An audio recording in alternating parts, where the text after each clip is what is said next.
Hey everybody, Dustin here from Backcountry Cuisine, and today we make a bacon cheesy breakfast pie. Look at this. Oh, cheesy goodness, bacony goodness, potatoey goodness, eggy goodness, mushroom. It's all goodness.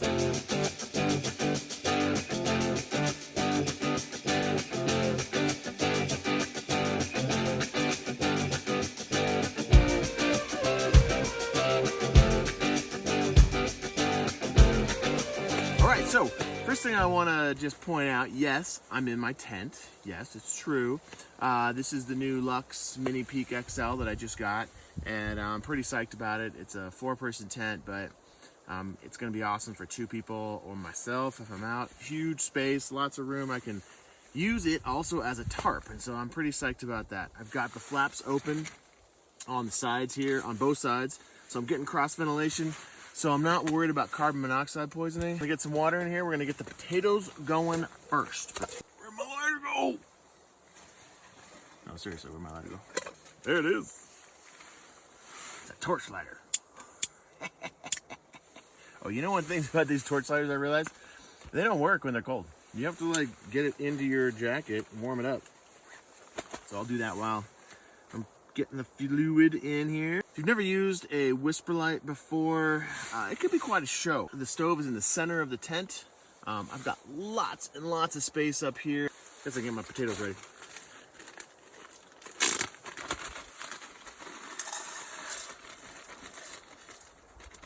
So in terms of how much water to rehydrate my potatoes with, oh, I also put mushrooms and some onions in here too, just to give them a little more flavor. And in terms of putting how much water, I fill it so that the water is to the top of the potatoes, and it's usually like all the potatoes. A cup of freeze-dried potatoes. I put a half cup of mushrooms and like a tablespoon of the onions. That should be plenty. Like I said, if you've never used a whisper light, it's a pretty big flame. In a minute here, as it primes up, you'll hear what sounds like fuel's coming off. Even though I've got it totally shut off over here, it'll sound like fuel's coming out. I don't know if you can hear that. As soon as you start hearing that, then you start turning on a little bit, just a teeny bit, and then you'll get a nice little blue flame, and we're ready to cook. We'll wait for this to boil. I'll take it off, and then we'll go to the next step. So I'm boiling, so let's turn this off. I'm gonna cozy up the potatoes now, because they're definitely not rehydrated yet. Oh, they look great though. So, potatoes look good. Cozy this thing up and let them sit. Now I get to the fun stuff. I got my big pan here. Snow out it. I'm gonna cook up the bacon. Bacon. So I've got a cup of bacon. Just me. When you're snow camping, you've got to eat a lot. So just do it. Just go for it. Eat a lot. Enjoy. So I am using these fry bake pans. I've been using them a lot lately. I really like them a lot. Very tough. They've got a nice little lid to them. This is the lid. When it's hot, you use these pot grippers and you just pull it off. Easy peasy. It's not a non-stick surface, but it's pretty good. And you can use metal utensils on it. So even if I'm using this metal spatula, I'm not gonna scratch this thing or hurt it. If I burn something or get it kind of crusty on the bottom, I can scrape with this thing and scrape it right off. So while I'm waiting for the bacon to cook up, I'm just gonna get the eggs going. Just get them rehydrating a little bit. 4 eggs worth in here. So it's about 6 ounces worth of water-ish. 20, 22. Bacon's in pretty good shape now.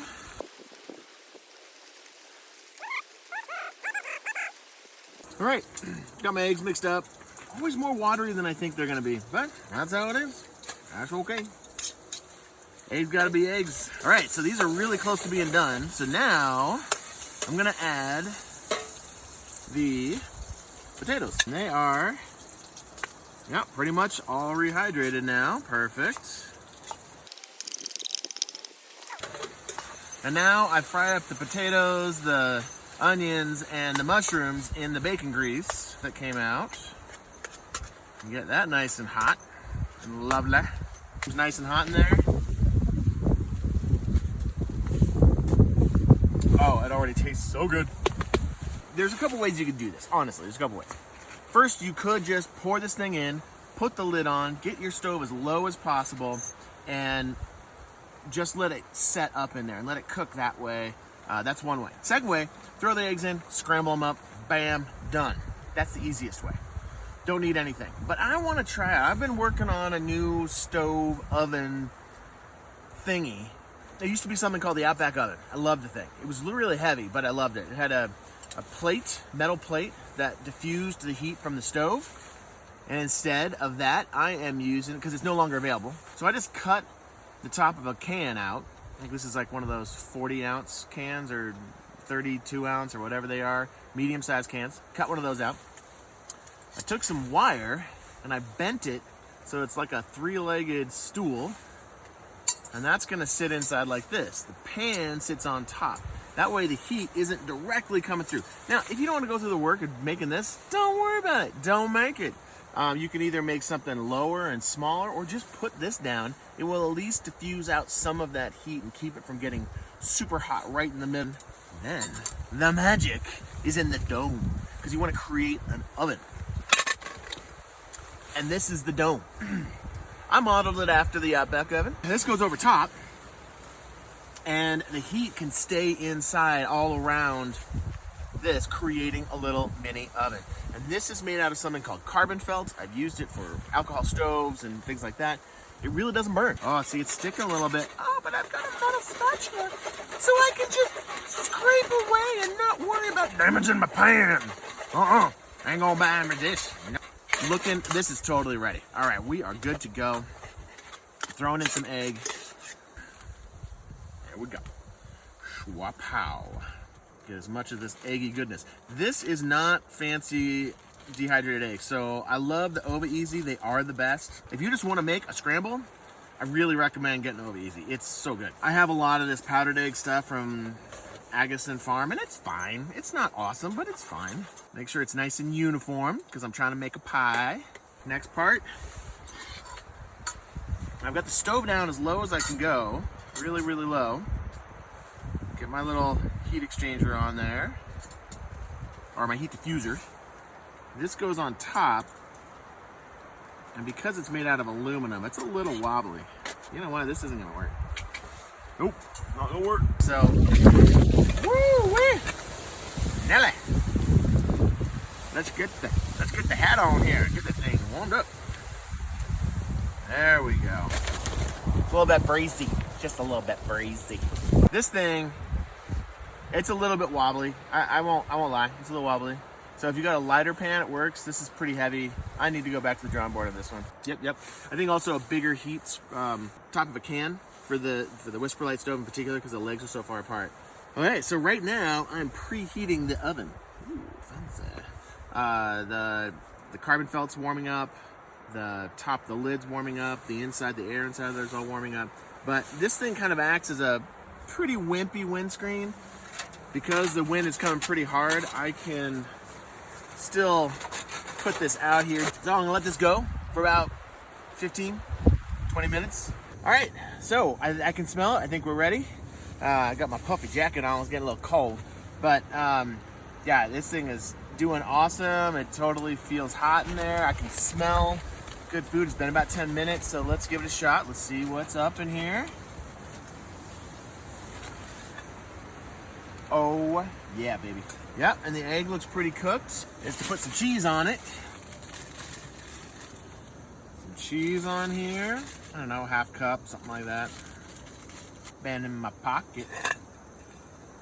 All right, throw that on. Throw my hat back on. 2-3 minutes. Taps. Okay, I think it's about ready, so let's give it a shot. Let's take a look. It's only been 2 minutes, like I said. Let's see what's going on here. Oh yeah. Oh yeah. Melted goodness. Melted goodness. Oh my. Oh my. All right, so, you got options here.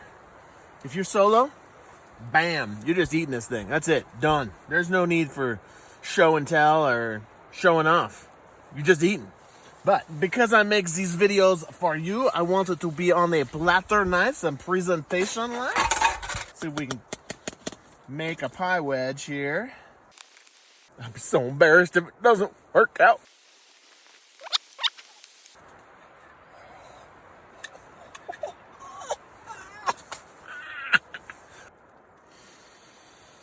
Oh, it smells so good. Yeah, this is so good. Oh man, so good. This is freaking awesome. I can eat it all. And I'm not ashamed of it. This is gonna happen. Just for you. I'm gonna put all the ingredients right here. Alright, I don't know, over here. Something like that. And then, yeah, and then I'll probably put it on my blog too. I kind of been sucking at the blog. Sorry about that. Whatever. I just do it for fun. But I'll try to put the recipe on the blog. Now, if you like my big old fancy thing, if you all think this is cool and you're like, oh, I want to learn how to make that too, Dustin, well then, leave me a comment. Let me know. Because if you want it, I can show you how to make it. It's working well. Time for me to have breakfast, and time for you to go make some yummy bacon cheesy breakfast pie. And we'll see you on the trail. So, for now, eat well. Come check us out at backcountrycuisine.net. Cheerio. Boo!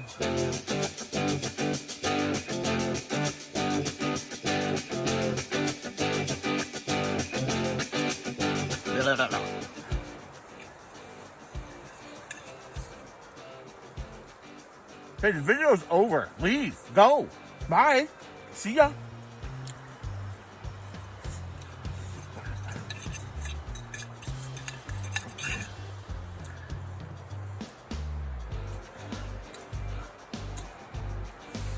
Are you still Go!